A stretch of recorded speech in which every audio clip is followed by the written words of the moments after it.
You tithe. You pray at 5 a.m. You work 80-hour weeks. And your bank account still bleeds out before the month is over. You assume the problem is your income. It isn't. There is a verse Solomon wrote 3,000 years ago that describes, with terrifying precision, the exact mechanism of a faithful man's financial collapse. And once you see it, you cannot unsee it. Because the leak is not in your wallet. The leak is in a place you have never thought to inspect. Why does God trust some men with more when others leak what they already have? That is the question we are going to put under a microscope through Ezra's story and through a verse most men have never actually obeyed. Ezra was 40 years old. A civil engineer. The kind of man cities call when their water systems start losing pressure they cannot explain. He spent his days walking pipe networks under highways, listening for the sound of failure inside concrete. He could find a leak in a 6-mile irrigation main with a pressure gauge and a notebook. He had built his career on one principle: every drop is accountable, and what you cannot measure, you cannot govern. Leaks were not abstract to him. He had seen a hairline crack in a municipal main go undetected for 9 years and cost the city $4 million. He knew what invisible loss looked like at scale. He just didn't believe it could be happening in his own house. He tithed every Sunday. He prayed before the sun came up. He had not taken a vacation in 3 years. And on a Tuesday in October, 11 days after a $14,000 contract payment cleared his account, he opened his banking app at a red light and saw the number $47. He sat there until the car behind him honked. Then he drove to the office and pretended he had not just seen what he had seen. For 3 weeks, he carried that number alone. He ate lunch at his desk. He stopped answering calls that were not about work. He moved through the days the way a man moves when he is afraid that if he slows down, something will catch him. That weekend, a man from his church, a retired contractor named Hollis, asked him to lead a project. A community greenhouse. An urban garden in a neighborhood that had been a food desert for 11 years.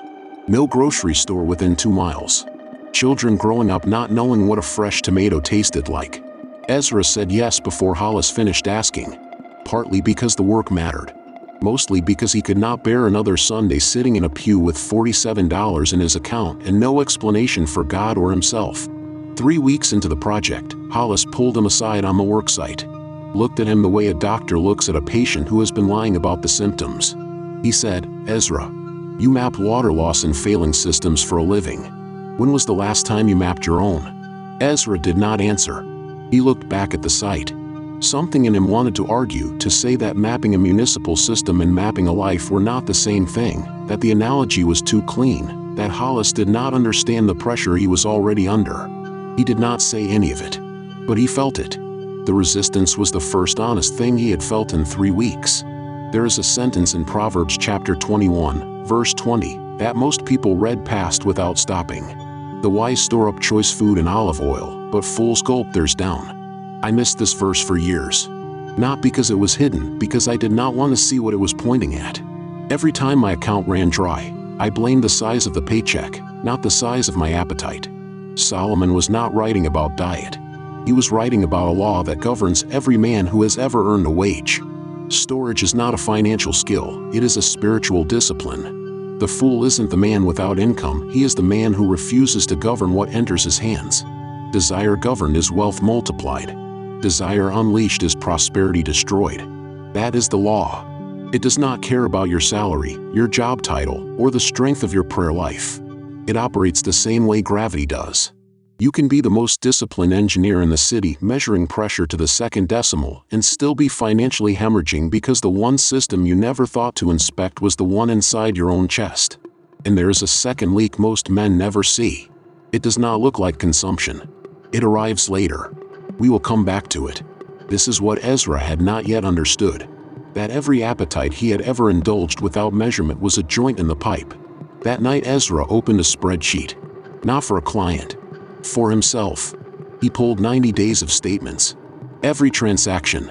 He treated it the way he would treat a forensic audit on a failing municipal line by line, dollar by dollar, no exceptions, no rounding. What he found broke something in him. 23 line items. $1,840. None of which he could name without looking. A subscription to a software platform he had not opened in 14 months. 6 different coffee shops in 1 week. A pair of work boots he had bought because he was angry at a client. $41 at a gas station convenience store at 11 p.m. on a Wednesday. He could not remember what he had purchased or why he had stopped. But the math wasn't the worst part. The worst part was that he had been telling clients this exact story for years. He had said it in presentations. He had written it in proposals. Small leaks destroy more infrastructure than catastrophic failures. A hairline crack ignored for a decade costs more than a burst main fixed in a day. He did the math. $1,800 every quarter. $7,300 a year. Then he saw the cost. He ran the 30-year projection. The number hit him in the chest. He closed the laptop, stood up, walked to the sink and put both hands on the counter just to stay upright. For the first time, he wondered if the problem wasn't money at all, but the man holding it. The spreadsheet had just done what Proverbs had been trying to do for years, show him that stewardship was spiritual long before it was numerical. But that wasn't the most expensive leak. He thought of John Wesley, the 18th century preacher whose rule was simple: earn all you can, save all you can, give all you can. One sentence. Wesley made the equivalent of £1 million in his lifetime and died with 28 in his pocket, not because he was poor, but because he was governed. Ezra did not need the biography. He needed the rule. He had income. Income without governance is just a faster way to be broke. He thought he'd finally found the leak. He hadn't yet seen the one that would try to close his hands around the future. The spreadsheet sat open. But here's what nobody tells you about cutting the leaks.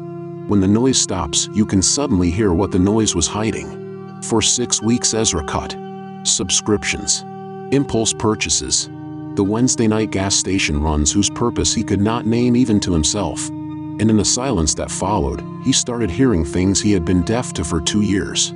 He realized he had taken a contract 8 months earlier that every quiet part of him had warned against, a job that had cost him more in stress than it had paid in profit. He had said yes because the deposit check would cover a vacation he was already mentally planning, an impulse dressed up as opportunity. That was the first one. Then he remembered the email. A former colleague named Daniel had reached out 19 days earlier. A partnership opportunity. $60,000 in initial equity.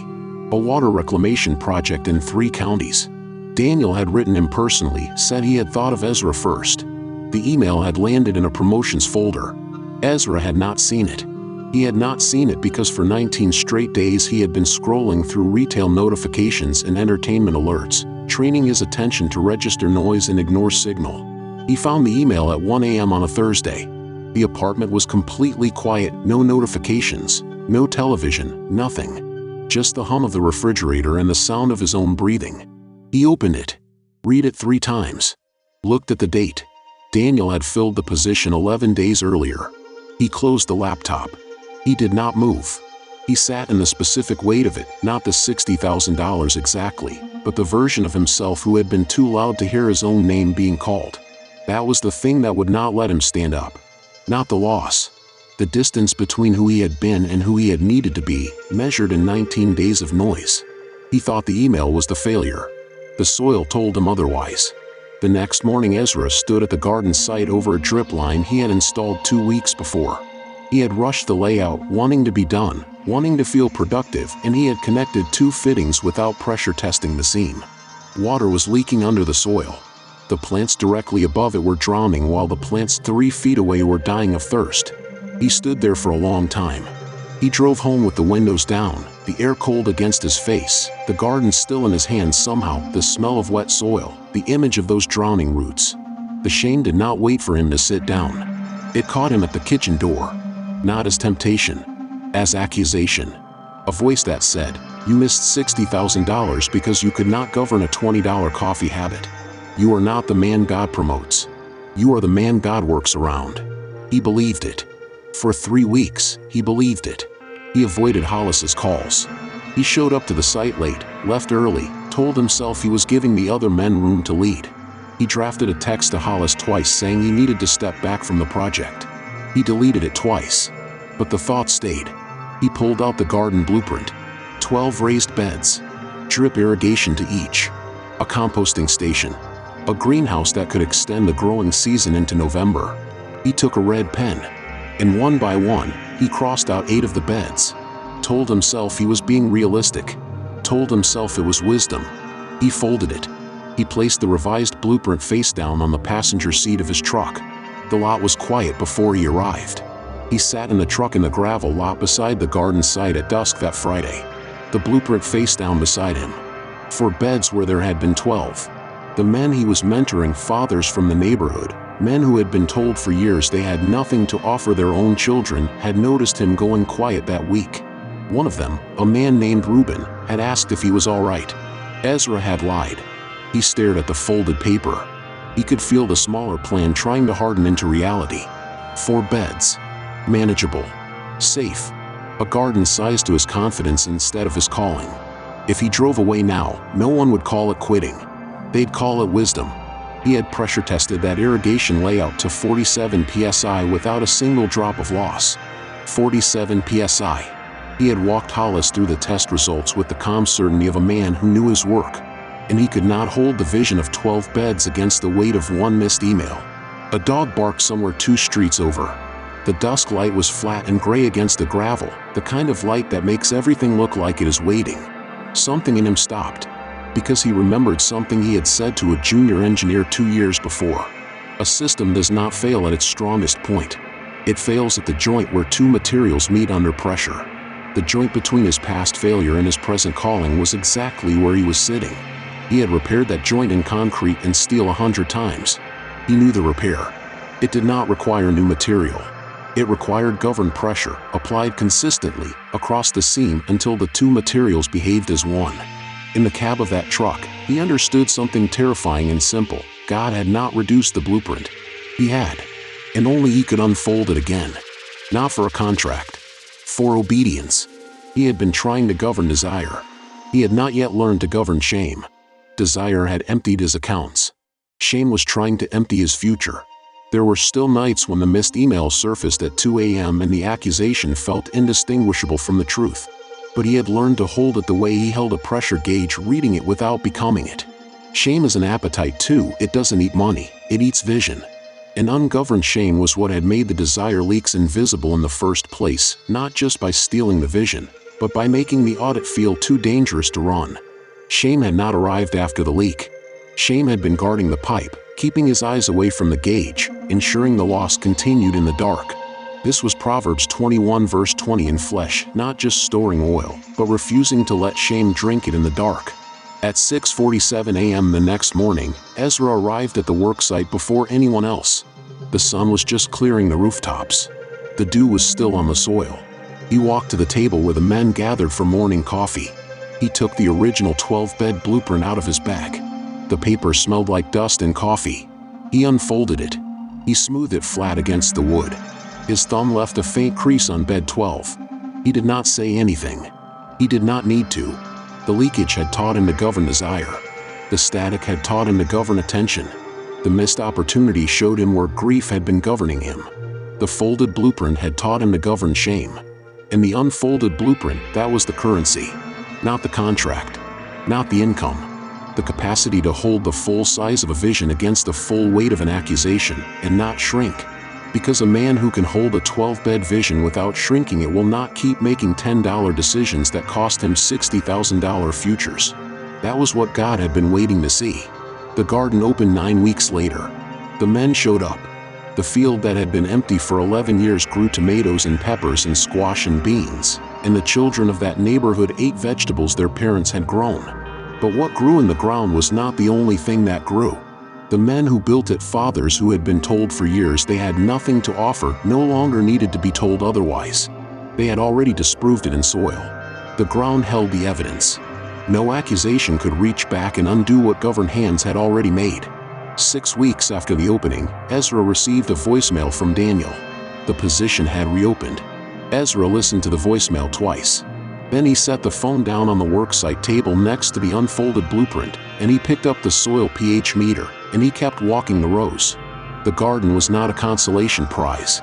It was the assignment. He would call Daniel back after the morning check was done. This is not Ezra's story. This is the story of every faithful man who has stood in front of his bank account and felt the gap between what he is earning and what he is keeping, and could not explain it. The story of every woman who has prayed for promotion while leaking the resources God already trusted her with. The story of anyone who has confused income with wealth and confused activity with stewardship. The leak is not in your salary. The leak is in your ungoverned appetite, and there is a second leak you have not yet noticed, in the ungoverned response you give to your own shame when you finally see the first one. First, God showed Ezra his situation, the $47 and the quiet leaks. Then he rewired his understanding that income without governance is just a faster way to be broke. Finally, he rebuilt Ezra's identity from a man God worked around to a steward God could trust with more. Here is your work this week. Tonight, before you sleep, open your last 90 days of statements. Every transaction. List the ones you cannot name without looking, the $7 charge you do not remember, the $11 renewal you forgot existed. Do not judge them yet. Just count them. That is your forensic audit. Tomorrow, sit in the silence the audit creates. And listen for the email, the conversation, the opportunity, the calling you have been too noisy to hear. And when shame arrives, and it will arrive, do not let it shrink the size of what God has asked you to build. If this feels uncomfortably specific, it is because I have run this exact audit on myself. In 2019, I found a gas station receipt for $4.11 in a jacket pocket the morning after a $9,200 invoice cleared my account, and I could not tell you where the rest of it went. Not stolen. Not lost. Spent, in increments too small to feel and too consistent to survive. I had spent 18 months telling myself I was building something, while desire was quietly billing me for the privilege of staying comfortable. And when I finally saw it, when I ran my own forensic audit, shame arrived exactly the way it arrived for Ezra. I have spent the years since learning to govern both appetites. Not perfectly. As a discipline. My name is Elias. What I found when I turned that audit toward the ancient texts is on this channel. I spent 15 years building financial systems for other people before I learned to audit my own. You are not the man God works around. You are the steward he can trust with more.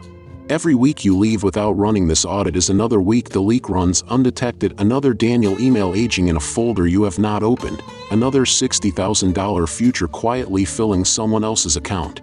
Type "I am the steward" in the comments below. Not as a phrase. As a covenant with yourself, made in public, where you cannot take it back. Share this with one person whose bank account does not match their faithfulness. They deserve to see what you just saw. Subscribe to keep building the foundation. Not for entertainment. For the work. If you've made that covenant, I want to pray over that decision with you. Father, we come before you as men and women who have been competent everywhere except in the one place you were waiting to see governed. We have measured every system but our own. We have inspected every joint but the one between our past failure and our present calling. Forgive us for confusing the leakage of desire with the absence of income, and the accusation of shame with the voice of wisdom. Teach us to audit what we have refused to look at. Teach us to sit in the silence we have spent years avoiding. Teach us to govern what enters our hands, and govern what enters our hearts when we finally see the truth. Desire governed is wealth multiplied. Desire unleashed is prosperity destroyed. Make us stewards of the full vision you have written for us, 12 beds, not 4. In the name of Jesus. Amen.